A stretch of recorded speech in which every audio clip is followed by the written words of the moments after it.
gonna get caught. He'll pop out on you. He get there too quick. That is, if I'm not mistaken, a 92-pound weight difference. Almost a 100-pound weight difference. It's insane. Let's say he comes in at 200 pounds. It's still a 65-pound weight advantage, which is absolutely ridiculous. How can you be out there claiming to want to fight the best people on the planet?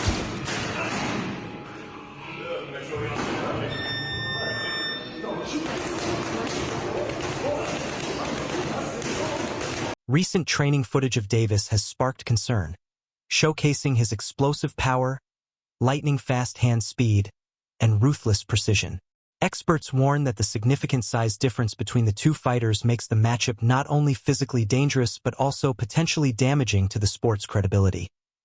Analysts stress that Paul must approach Davis not as a YouTuber-turned-boxer, but as a legitimate, elite-level fighter. Davis's sharp technique, ability to set traps, and relentless pressure make him a serious threat, one that could expose any complacency on Paul's part. Quite surprised because it sounded like Jake Paul and Joshua was getting closer and closer for January. However, there have been rumours of Gervonta Davis versus Jake Paul in the past. I think with Gervonta Davis's kind of legal problems in the last month or so and rumours about his retirement, I don't think it's a massive shock that he is taking this Jake Paul fight if it is going to go ahead, purely for the reason that it's a lot of money for maybe not the most difficult job that he's going to have in his career. So it's a strange one, but yeah, it's just another kind of day in the sport, really, isn't it? Hearn cautioned that Paul could face serious, possibly devastating, consequences if the fight goes ahead. Be careful what you wish for, he warned, calling the matchup a clear mismatch and raising serious concerns for Paul's safety. While Hearn acknowledges the fight's massive commercial appeal and rates the odds at 50-50, his message is unmistakable. In this bout, Paul is risking far more than his win-loss record. According to Hearn, his physical well-being is what's truly on the line. I think it's extremely dangerous for Jake Paul. You know, I've got the general feedback is the boxing world saying, please, AJ, go in and evaporate this young man from the boxing world so we can all get on as normal. You've got Jake Paul fans thinking bizarrely they can beat Anthony Joshua. And the most bizarre thing out of everything is that Jake Paul genuinely believes he will beat Anthony Joshua. I think that's the only reason we're going to see this fight. But I truly believe you're going to see it at the beginning of 2020. While acknowledging Paul's growing credibility and marketing savvy, Cormier remarked, "I respect Jake Paul today," praising the influencer-turned-boxer for building a platform strong enough to secure repeated partnerships with Netflix. However, Cormier couldn't overlook the glaring size disparity. He was clear, Davis is the more skilled boxer, but the weight gap is undeniable. Davis weighed in at just 133.8 pounds in his last fight.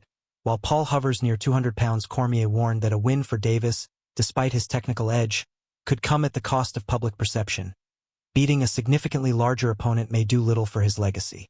On the flip side, a loss for Paul could completely stall the momentum he's worked so hard to build. In Cormier's view, both fighters are gambling with more than just their record difference. Paul typically fights near 200 pounds, while Davis competes at 135 pounds, warning that such a gap raises major red flags, regardless of Davis's superior boxing skills. According to Froch, Paul's size and unconventional punching power could pose a real danger. Davis won't be used to being hit like that, he cautioned.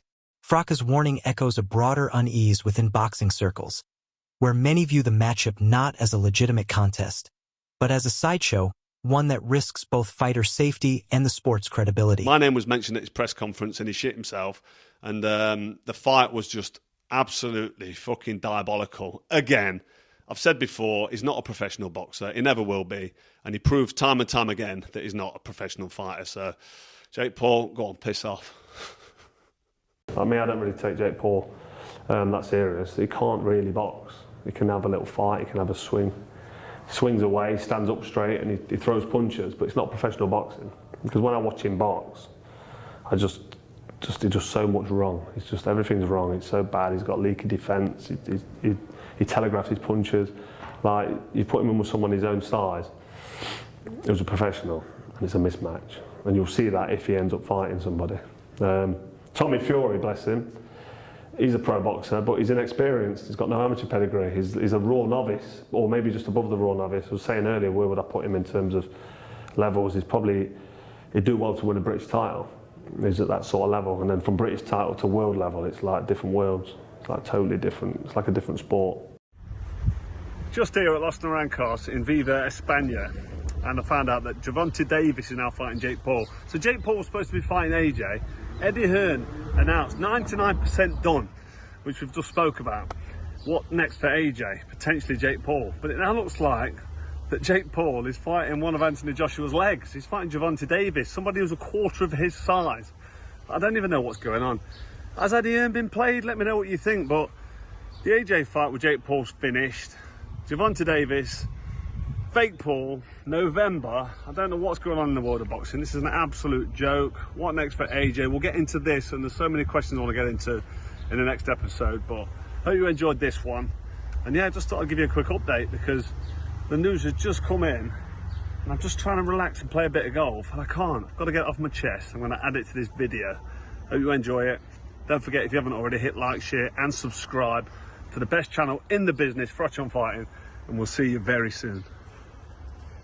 Garcia didn't hold back, arguing that modern boxing is veering dangerously off course and losing its credibility.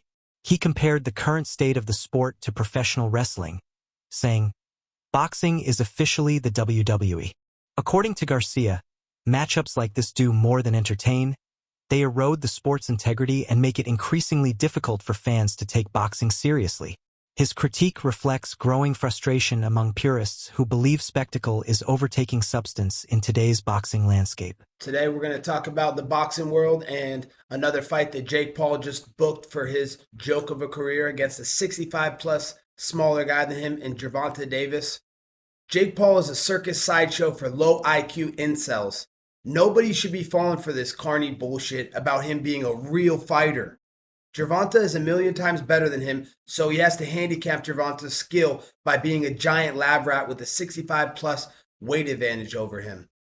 This is a joke. This is a mockery to the sport of fighting. You know, the best are supposed to fight the best. Why is he fighting a guy that's, you know, in his last fight, Mike Tyson, who, you know, he's got a 40-year age gap between them? You know, why are you fighting a guy that should be in line for, you know, the early bird special, not fighting in a boxing ring and Mike Tyson? Now you're fighting a guy who is, you know, tiny. He's a 130-pound fighter. You fight in the 210, 220 weight range. So, you know, this is another joke in Jake Paul's career. You know, he claims to want to be a real fighter, but, you know, he's not taking the real steps to be real fighters and fighting, you know, top 10 guys and fighting the best guys in the world. You know, he fights, you know, these circus sideshows against guys that have no business being in there against him. So, you know, I guess this is the state of boxing. It's dead. UFC took over, and, you know, this is what you get now. You get this YouTuber who, you know, is on Lizzie McGuire, and he wants to claim to be a real fighter, but he doesn't want to fight real fighters. So,